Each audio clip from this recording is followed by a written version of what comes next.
समर्थ को नहीं दोष गोसाई। अमेरिका और यूके दोनों ही भारत के लिए लड़ पड़े, खास तौर पर पीएम मोदी के लिए। बीबीसी ने बहुत ही घटिया डॉक्यूमेंट्री रिलीज की थी, जिस पर अब अमेरिका ने क्या कहा ये बहुत महत्वपूर्ण है, क्योंकि अमेरिका वो देश है जिसने मोदी के लिए वीजा नहीं देने का ऐलान कर दिया था। जानेंगे क्या है मामला। तो वहीं दूसरी तरफ आखिर समय बड़ा बलवान होता है। रूस मजबूर हो गया अपना सोना बेचने के लिए, क्या S-500 बेचने के लिए भी। जानेंगे क्या कुछ चल रहा है जियोपॉलिटिक्स में। आइए जानते हैं इन खबरों को विस्तार से। एक समय था जब पीएम मोदी को अमेरिका की तरफ से भी एक प्रतिबंध झेलना पड़ा था, और गुजरात दंगे के बाद पीएम मोदी के अमेरिका आने पर प्रतिबंध भी था। पर हालात बदले। 2014 में पीएम मोदी इस देश के प्रधानमंत्री बने और अमेरिका को अपना प्रतिबंध वापस लेना पड़ा। वैसे अमेरिका से ज्यादा समझदार था यूके, जिसने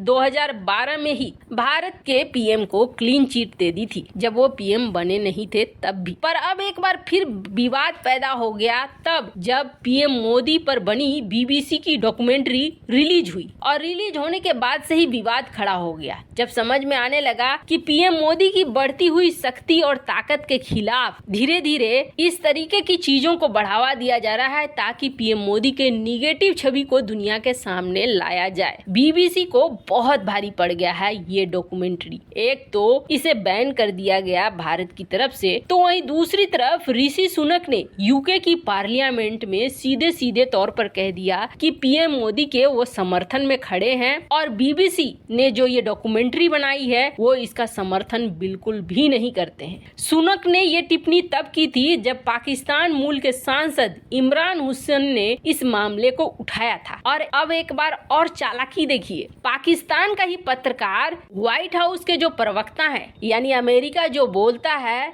वो व्हाइट हाउस के जो प्रवक्ता नेड प्राइस है उनके जरिए ही बोलता है। इनके कहने का अर्थ हो गया कि ये बात अमेरिका ने कही। उसके सामने ये प्रश्न खड़ा कर दिया और कहा कि आप इसके बारे में बताइए, और पाकिस्तान के इस रिपोर्टर की अमेरिका ने बोलती बंद कर दी। और अमेरिकी विभाग के प्रवक्ता नेड प्राइस ने ये कहा कि जिस डॉक्यूमेंट्री की तुम बात करते हो ना, मैं उससे तो बिल्कुल परिचित नहीं हूँ, मुझे नहीं पता है ये डॉक्यूमेंट्री क्या है, लेकिन मैं जिस चीज से परिचित हूँ वो ये है कि दुनिया में इस वक्त अमेरिका और भारत यही दो देश हैं जो संपन्न हैं, और यहाँ पर अभी भी लोकतंत्र जिंदा है।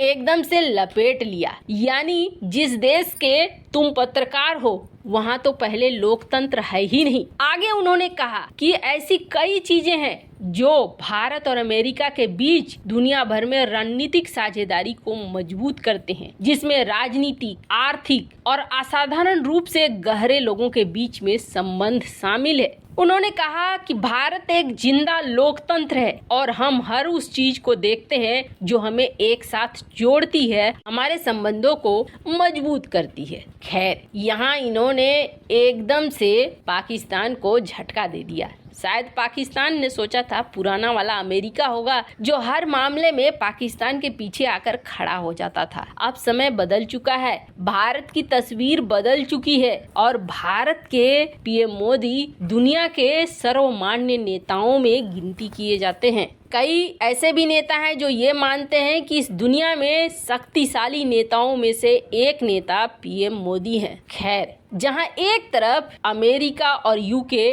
दोनों सपोर्ट में आए भारतीय पीएम के, तो वहीं दूसरी तरफ आखिर रूस में चल क्या रहा है? क्या रूस की आर्थिक स्थिति कमजोर हो गई है, या फिर रूस यूक्रेन की लड़ाई अभी काफी लंबी चलेगी? एक तरफ भारत और चीन काफी लंबे समय से रूस के साथ व्यापार कर रहे हैं इस युद्ध के होने के बावजूद। अब तो करीब करीब साल होने को आएगा इस युद्ध का, लेकिन ये युद्ध खत्म हो जाएगी इसकी कोई गारंटी नहीं दिख रही है। ये युद्ध लंबा चलेगा इसकी संभावना जरूर दिख रही है। अब इन सब के बीच में ये देखा जा रहा है कि भारत और चीन तो व्यापार कर रहे हैं, एक तरीके से रूस की मदद कर रहे हैं, लेकिन पाकिस्तान एक तरफ गोले बारूद हथियार खुल्लम खुल्ला अब यूक्रेन को भेज रहा है। यूरोप यूरोपीय देशों की तरफ से, और ये चीज रूस जानता है कि ऐसा हो रहा है। इसके बावजूद रूस और पाकिस्तान के बीच बैठक हो रही है सस्ते तेल को लेकर, यानी रूस पाकिस्तान को सस्ते तेल बेचना चाह रहा है। हाल ही में रूस ने 2 जहाज भर भर कर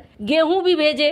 तो क्या रूस ये चीज नहीं समझ रहा है कि पाकिस्तान उसके विरोधी को मदद कर रहा है? रूस इस बात को बहुत अच्छे से समझ रहा है, लेकिन रूस की इस वक्त मजबूरी है, रूस को चाहिए पैसा। इस वक्त जहां से पैसा मिले, जहां से उसकी आर्थिक स्थिति को मजबूती मिले, रूस हर वो काम करना चाह रहा है। यही वजह है कि पाकिस्तान के साथ कोई अगर संभावित व्यापार है तो उस व्यापार को रूस कर रहा है। अब एक इसका उदाहरण देखिए, इस वक्त दुनिया में सबसे ज्यादा सोना अगर किसी देश के पास है ना, तो वो सबसे ज्यादा सोना रूस के पास है और अमेरिका उसके बाद आता है। पर जब युद्ध शुरू करना था तो उससे पहले ही ये देखा गया कि रूस ने ताबड़तोड़ सोना खरीदना शुरू कर दिया था। जैसे ही सोना खरीदना शुरू कर दिया था, तभी शक होने लगा था कि रूस आखिर करना क्या चाहता है। अब रूस ने जैसे ही ये सोना खरीदा था, दुनिया भर में शक की नजर तो पड़ी गई थी, पर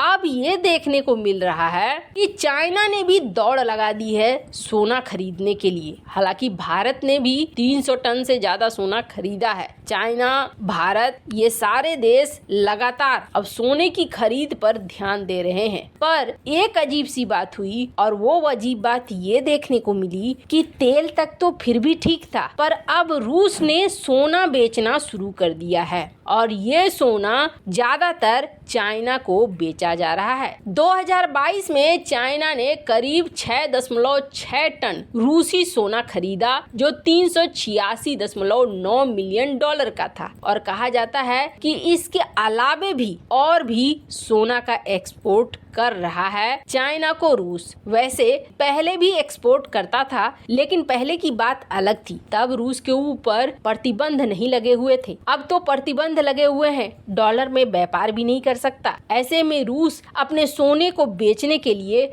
अब धीरे धीरे लग रहा है जैसे कि मजबूर हो रहा है। हालांकि रूस ने एक बार फिर से ये कहा है कि वो S-500 बेचने को तैयार है, और अगर भविष्य में इसके संभावित खरीदार हुए, यानी ऐसे देश जिनको वो सबसे पहले बेचना चाहेगा, तो उसमें भारत भी होगा और चाइना भी होगा। अब यहाँ भारत के लिए कंपटीशन पैदा कर दिया रूस ने। चाइना तो एक कॉपी खरीदेगा ही, क्योंकि उसे रिवर्स इंजीनियरिंग करनी है। अब भारत को चाइना को काउंटर करने के लिए S-500 खरीदना पड़ेगा। वैसे इन सब मामले में आपकी क्या राय है, कमेंट कर जरूर बताएं। जल्द मिलते हैं अगली वीडियो में नई खबर के साथ।